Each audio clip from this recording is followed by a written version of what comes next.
বানত তছনছ উজনি অসম আজিও বানত ডুব গৈ আছে শ শ গাঁও বিধ্বংসী বানত উটি গৈছে কেইবাজনো লোক উদ্ধাৰ হৈছে ইজনৰ পিছত সিজনৰ মৃতদেহ উজনি অসমৰ বিস্তীৰ্ণ অঞ্চলত বান পৰিস্থিতিয়ে ভয়াৱহ ৰূপ ধাৰণ কৰিছে নৈ উপনৈৰ বাঢ়নি পানীয়ে প্লাবিত কৰিছে শ শ গাঁও আৰু ৰাজপথ যাৰ ফলত জনজীৱন সম্পূৰ্ণৰূপে ব্যাহত হৈ পৰিছে অসম ৰাজ্যিক দুৰ্যোগ ব্যৱস্থাপনা প্ৰাধিকৰণৰ আজি পুৱালৈকে বান পৰিস্থিতিৰ প্ৰাথমিক প্ৰতিবেদন অনুসৰি ৰাজ্যৰ 11খন জিলা আৰু 36টা ৰাজচক্ৰ বানৰ কবলত পৰিছে ক্ষতিগ্ৰস্ত জিলাসমূহ হৈছে বিশ্বনাথ চৰাইদেউ ধেমাজি ডিব্ৰুগড় গোলাঘাট যোৰহাট কামৰূপ কাৰ্বি আংলং নগাঁও শিৱসাগৰ আৰু তিনিচুকীয়া এই অঞ্চলৰ বেতবাৰীৰ যি মৌজাৰ পূব বেতবাৰী বুলি কয় আমাৰ এইটো এৰিয়া এইফালে বেতনী পাম বালিবাট দৌৰি গাঁও তাৰ আগলে ৰভি গাঁও খেলুৱা কৈবত্ৰ হাবি পাকচুৰলৈকে আৰু এইটো চাইডে আমাৰ বালিবাট দৰগাঁও আমাৰ সমানে পানীটো আগবাঢ়ি গৈ আছে কেন্দ্ৰ কৰিলে আপোনালোকে দেখিছে নিশ্চয় এইটো দৰিকা আৰু দিখৌ পানী বাঢ়নি পানীয়ে আপোনালোকে দেখিছে যি অৱস্থাত মানুহ আছে দেখিয়ে কিবা লাগিছে কুকুৰ গৰু ছাগলী গাহৰিলৈকে 758খন গাঁও বানৰ দ্বাৰা প্ৰভাৱিত হৈছে মুঠ 3,10,807 গৰাকী লোক বানত ক্ষতিগ্ৰস্ত হোৱাৰ বিপৰীতে 14,411.267 হেক্টৰ কৃষিভূমি পানীৰ তলত পৰিছে চৰকাৰী তথ্য অনুসৰি প্ৰশাসনে 52টা সাহায্য শিবিৰ খোলাৰ লগতে সাহায্য শিবিৰত আশ্ৰয় লৈছে 12,720 গৰাকী লোকে বানৰ ফলত চৰাইদেউ জিলাত এজন লোকৰ মৃত্যুৰ খবৰ আহি পৰিছে ইফালে নাৱেৰে 9,160 জন লোকক উদ্ধাৰ কৰা হৈছে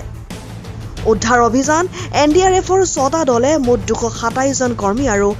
28খন নাৱেৰে শিৱসাগৰ আৰু চৰাইদেউ জিলাত উদ্ধাৰ অভিযান অব্যাহত ৰাখিছে যোৰহাট জিলাত এনডিআৰএফৰ 2টা দলে 65 জন কৰ্মী 12খন নাৱেৰে উদ্ধাৰ অভিযানত নিয়োজিত হৈছে এছডিআৰএফৰ বিভিন্ন দলে 62খন নাওসহ চৰাইদেউ শিৱসাগৰ আৰু যোৰহাট জিলাত উদ্ধাৰ অভিযান চলাই আছে শিৱসাগৰ জিলাত বান পৰিস্থিতি অত্যন্ত সংকটজনক হৈ পৰিছে জিলাখনৰ নপাম গাঁৱত এক অতি হৃদয় বিদাৰক ঘটনা সংঘটিত হৈছে খেতি কৰিবলৈ পৰিয়ালসহ নপাম গাঁৱত আশ্ৰয় লোৱা ডিমৌ সমষ্টিৰ ডিৰৈ শইকীয়া বিলৰ স্থায়ী বাসিন্দা বিশাল পাণ্ডৱ আৰু সাবিত্ৰী পাণ্ডৱৰ 3 বছৰীয়া কন্যা শিশুটি বাঢ়নি পানীত পৰি কৰুণ মৃত্যুক সাৱটি লয় যোৰহাট আৰু টিয়কত 50,000ৰো অধিক লোক আক্ৰান্ত হৈছে বানত জিলাখনৰ 5টা ৰাজচক্ৰৰ 162খন গাঁও পানীত উপচি পৰিছে আৰু 50,987ৰো অধিক লোক গৃহহীন তথা দুৰ্দশাগ্ৰস্ত হৈ পৰিছে যোৰহাটত বানৰ ফলত ইতিপূৰ্বে 4 জন লোকে প্ৰাণ হেৰুৱাইছে জিলা প্ৰশাসনৰ তৰফৰ পৰা বানপীড়িতসকলৰ বাবে 3টা আশ্ৰয় শিবিৰ নিৰ্মাণ কৰাৰ লগতে 30টা সাহায্য বিতৰণ কেন্দ্ৰ খোলা হৈছে ইফালে টিয়কত বৰ্ণাঢ্যসকলৰ অৱস্থা চৰম দুৰ্বস্থালৈ গতি কৰিছে আশ্ৰয়ৰ অভাৱত বানাক্ৰান্তসকলে মুকলি আকাশৰ তলত ৰাজপথতেই নিশাৰ আহাৰ গ্ৰহণ কৰিবলগীয়া পৰিস্থিতিৰ সৃষ্টি হৈছে ৰাতিটো মানে পকা ৰাস্তাতে টিপাল পাৰি এনে বহি থাকিলো আৰু বস্তুবোৰ ভিতৰতো থাকিলে ন অঁতৰাব নোৱাৰিলো আমাৰ ধান টুটিলে 10 কুইণ্টেল মান বস্তাও আনিব নোৱাৰিলো আৰু ভিতৰতো বহুতখিনি বস্তু তিতিলে বিচনা চিচনা এই কেইটামান আনিলো আৰু বুটলি গোটেই ৰাতিটো এনেকে বহি কটালো আৰু এই পকা ৰাস্তাতে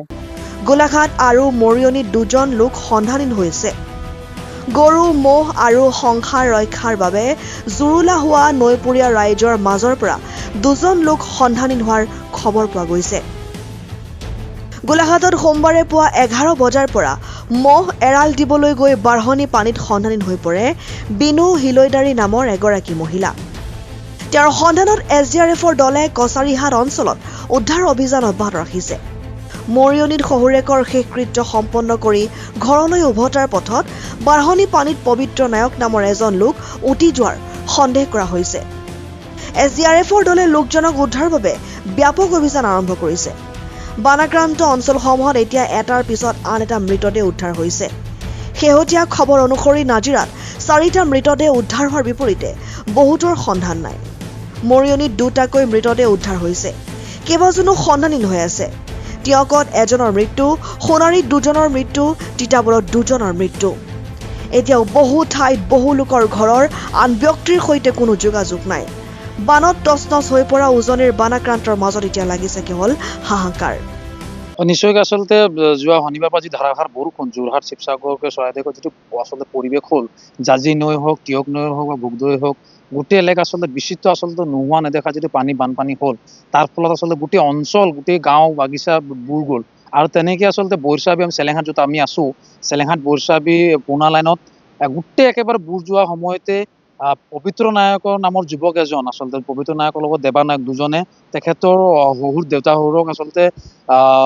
অন্ত্যেষ্টিক্ৰিয়া কৰি তেওঁলোকে আবেলি সময়ত ঘৰলৈ যেতিয়া আহিছিলে, ঘৰলৈ উভতি অহা সময়ত যেতিয়া ঘৰলৈ গৈ থকা সময়ত যিটো আমি স্থানত আছোঁ, এটা সৰু বাটেৰে আচলতে পাৰ হৈ গৈ আছিলে। সেই যিটো স্থান, সেই পানী একেবাৰে আচলতে প্ৰায় 4 ফুট 5 ফুট ওপৰত আচলতে পানী আছিলে। মানুহ যিজন পাৰ হৈ যাওঁতে আচলতে বুৰ যোৱা পানী আছিলে। দেৱানায়ক সেইটো সময়ত আচলতে যেনে তেনে কিবা কাৰণে পাৰ হৈ যাব পাৰিলে, কিন্তু পবিত্ৰ নায়ক পাছফালে আছিলে। যেতিয়া দেৱানায়কে পাৰ হৈ গৈ ঘূৰি দেখে পবিত্ৰ নায়ক সেইটো সময়ৰ পৰা দেখি নাপালে, আৰু সেইটো সময়ৰ পৰা বৰ্তমান সময়লৈকে তেওঁলোকে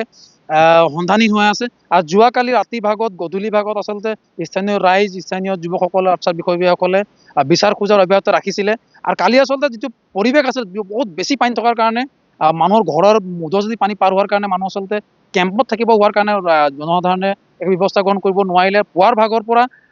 জিলা প্ৰশাসনৰ লগত যোগাযোগ হৈছে, কালিৰ পৰা যোগাযোগ হৈছে। আৰু NDRFৰ টীম ৰাতিপুৱাৰ ভাগৰ পৰা এই বৈৰচাবি পুৰণা নামৰ এই স্থানীয় জেগাত, যিটো জেগাত নিখোজ হৈছিলে, সেই জেগাত ৰাতিপুৱা ভাগৰ পৰা বৰ্তমানলৈকে 4-5 ঘণ্টা অভিযান, উদ্ধাৰ অভিযান তেওঁলোক অব্যাহত ৰাখিছে। আৰু উদ্ধাৰ অভিযান 4 ঘণ্টা ৰখাৰ পাছত বৰ্তমান সময়লৈকে কিন্তু পবিত্ৰ নায়কৰ কোনো ধৰণৰ সন্ধান উলিয়াব পৰা নাই। আৰু বৰ্তমানেও তেওঁলোকে আচলতে উদ্ধাৰ অভিযান অব্যাহত ৰাখি থৈছে। আমি আশা কৰিছোঁ, স্থানীয় ৰাইজেও আশা কৰিছে, ৰাইজেও সহযোগ কৰিছে, আৰু খুব সোনকালে আচলতে তেখেতৰ বিচাৰ যাতে পায়, তাৰ কাৰণে আমি আশা কৰি আছোঁ। News desk report, Lakhimpur live.